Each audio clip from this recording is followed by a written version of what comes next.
So today we're going to talk about how to do a P3 mobile safety inspection. But before we jump into that, a couple things to note about P3 mobile itself is when you're first logging in, you want to make sure that you log in with a good internet connection or a good Wi-Fi connection. And a couple things to note is it's super important to make sure that you log in the morning and also log out at the end of the day. One, because this is going to set you up for the next time that you need to log in, and it's going to allow any P3 enhancements, accounts, or functionality to come over. And then when you log out at the end of the day, it's going to prompt you to send through all those unsent inspections. So now if you're using Wi-Fi only tablets, the one thing you're going to want to do right after you log in and let that tablet sit for a minute is you're going to want to turn on this offline mode. And to make sure this is turned on, it's going to be highlighted in red, and above there, it's going to say no internet connection. So now we're going to jump into our safety inspection. So what we're going to do is you'll select on the safety inspection tile here, and it'll bring you to your account number page. And on here, you're going to go ahead and type in your account number. And now if this is an account that's already existing in P3, it's going to populate in the list below. If this is the account that you want to use, you have to make sure that you select it from this account here. If you don't, then it's going to prompt you to enter in all of the information, and P3 is going to think it's a brand new account. So now that we've selected our account, we're going to go ahead and click continue. And for a majority of the accounts that you guys are going to be dealing with, there's only going to be one, maybe two locations on it. So we're going to go ahead and select our location. And now we're going to be brought to our equipment page. So if you are out in the field with a work order number and you want to attach that work order to the safety inspection, just so you have that paper trail, you can add in your work order number field here. It's not a required field, so if you don't put that work order number field in, you're not going to be flagged from P3. So then we're going to go ahead and enter in our equipment. So for this example, we're going to go ahead and enter in a furnace, and we're going to enter in our manufacturer, our model number, and then our serial number. Our fuel type we'll enter in as propane. Our BTUs, we'll say it's 100,000. So now you'll notice that the service unit number, year manufactured, and date of installation fields, these are all optional fields. So all the other fields are required in P3. So if you have these three or the optional field information, you can put that in there, but if you don't, you're not going to be flagged for it. And then Brent, do you mind talking through this middle column here? Sure. So from a code NFPA standpoint, we want to make certain that it has certain things to be code compliant. One of those would be, of course, a manual shutoff valve. If it is there and in place within 6 feet of the appliance, you would select OK. If you had to install one, you would select OK installed. If for some reason you didn't make that upgrade right then and there, then you would select corrective action required, and that would be a trigger to return at some later date to make that customer's installation code compliant. The same would be true with the sediment trap field. Make sure it's there. If it's okay, it's code compliant. And then of course the next category is the burner condition, and here you can see we've given you a couple more options. For example, if you're not there to perform that service, let's say it's a generator and you cannot access the burners, well, then you would select service not required. If it was not applicable, you'd select not applicable. If you had to take it out of service because the burners were deteriorated too poorly, you would remove it from service. And then the next category is combustion chamber condition. Once again, you may not be there to provide that service. If it's okay, it's code compliant. If there was a problem, you'd select corrective action. If it was not service not provided, you would select that category. And then the pilot safety system, we're going to select what type it is. Is it electronic? Is it standing pilot? Whatever the case may be. And then, of course, venting system. Well, if you have a vent-free heater that you're doing an inspection on, you would select NA because it's not applicable. And then combustion air. Of course, when we do a takeover, we need to make certain that if the appliances are stealing their combustion air from the space that they're located in, we need to do the calculation to make certain that our combustion air is adequate for safe operation. So you would select either the standard method, the alternative standard method, or the CARE method. And of course, make sure that adequate combustion air is there day one doing business with that new account.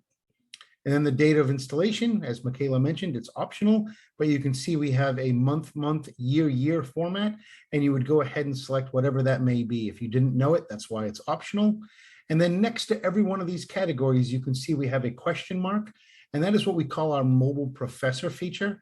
So if you're not sure what the item is or why they're asking you and how to inspect it, then this will pop up and it's going to tell you exactly what you need to do per the code, so that way that you can make an educated decision and document it properly. Awesome. So then just to show you guys how P3 is designed, I'm intentionally going to leave combustion air blank just so you guys can see this message on how it's going to warn me that the equipment that or the appliance that I'm inspecting hasn't been inspected completely. So I left that field blank, and as you can see, I got a warning, and it's going to ask me if I want to continue, or it's going to ask me if I can say no, and it'll take me back to that page.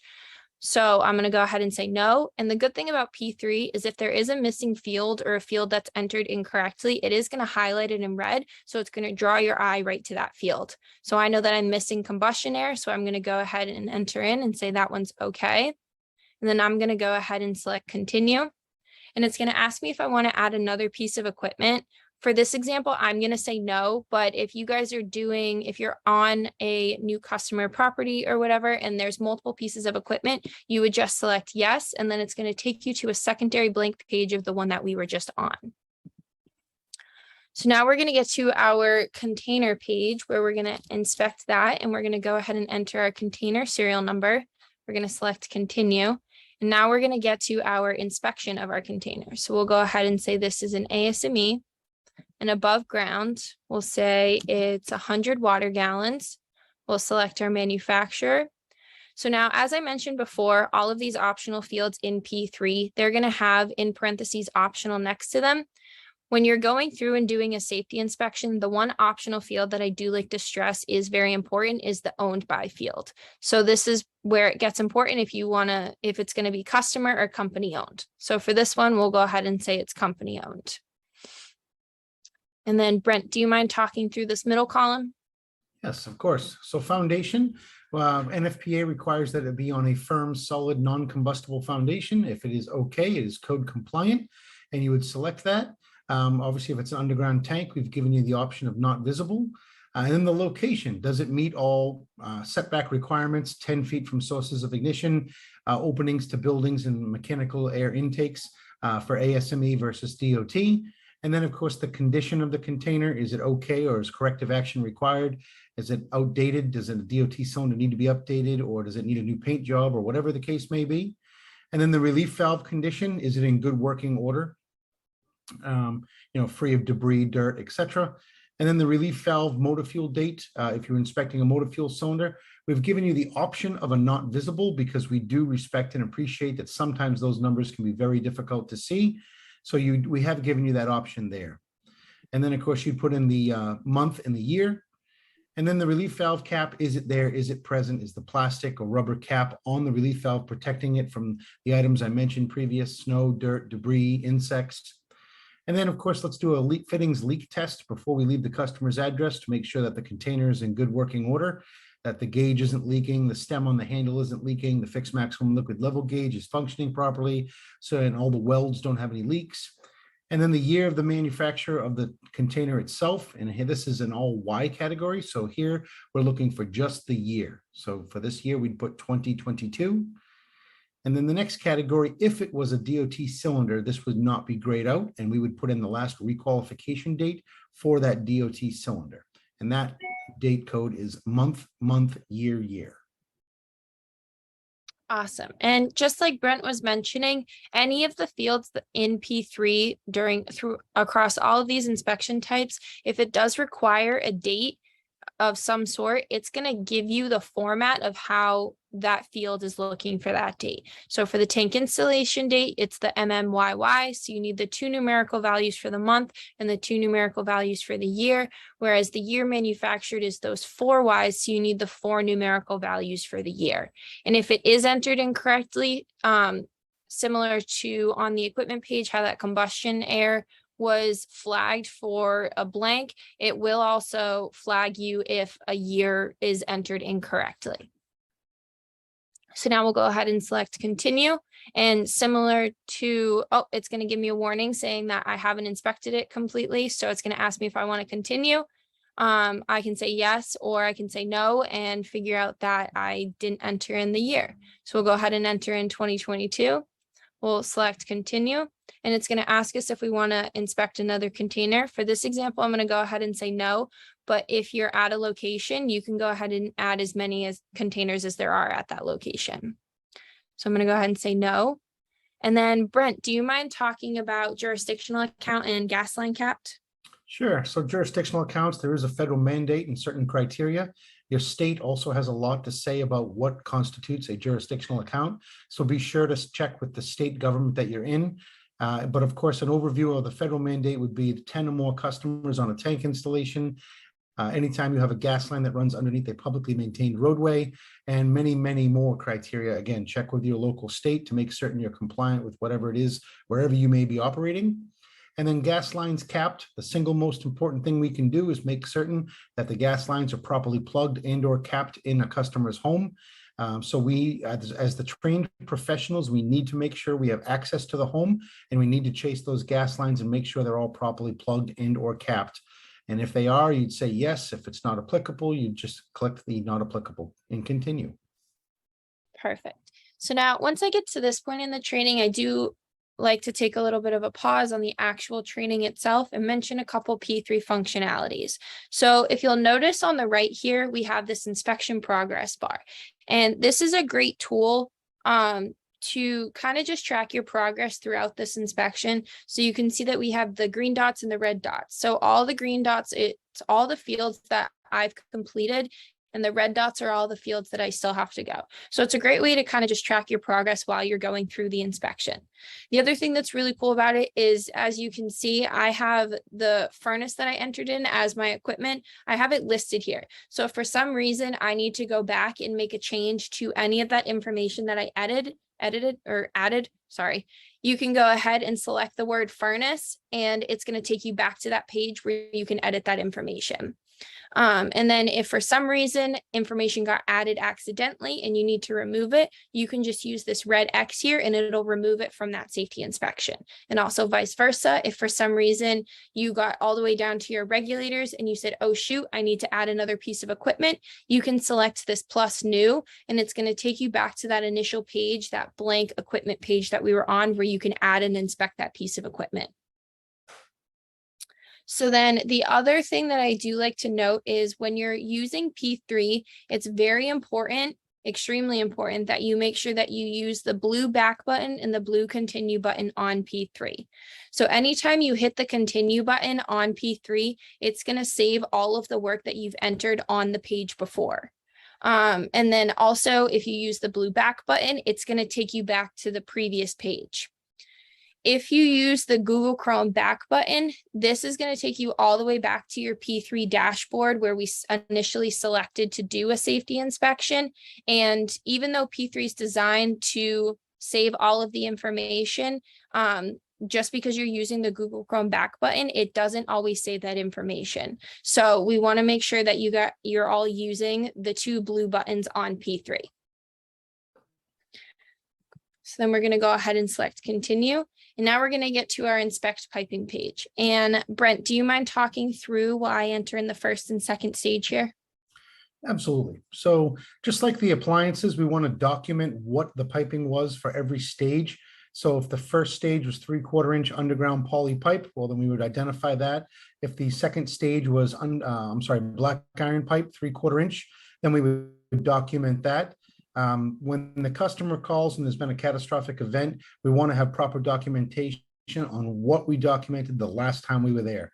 If we documented the poly and the 3/4 inch black iron, as I mentioned, and the fire department tells us that the house burnt down due to a 1/2 inch copper line, well, you have proper documentation stating that you did not have copper tubing in that installation the last time your employee was at that customer's address. So make sure you document every stage, whatever the material is and what the appliances are. And then once you've entered in that, we'll go ahead and select continue. And it's going to ask us if we want to add another pipe section. So I've entered in my first and second stage, and I'm going to leave it at that. But again, you can add as many pipe sections as you need to. So now we're going to get to our inspect regulators page. And Brent, do you mind talking through the inspect regulators while I enter in the information? Sure. So you'll enter the manufacturer, what stage it was, what the model number was of that regulator, what the date code was, what the condition of the regulator was, and then of course where the vent position was. Is it okay? Is it code compliant? Or is corrective action required? Is it protected from snow, ice, dirt, debris, insects? And if it is protected, then it is okay.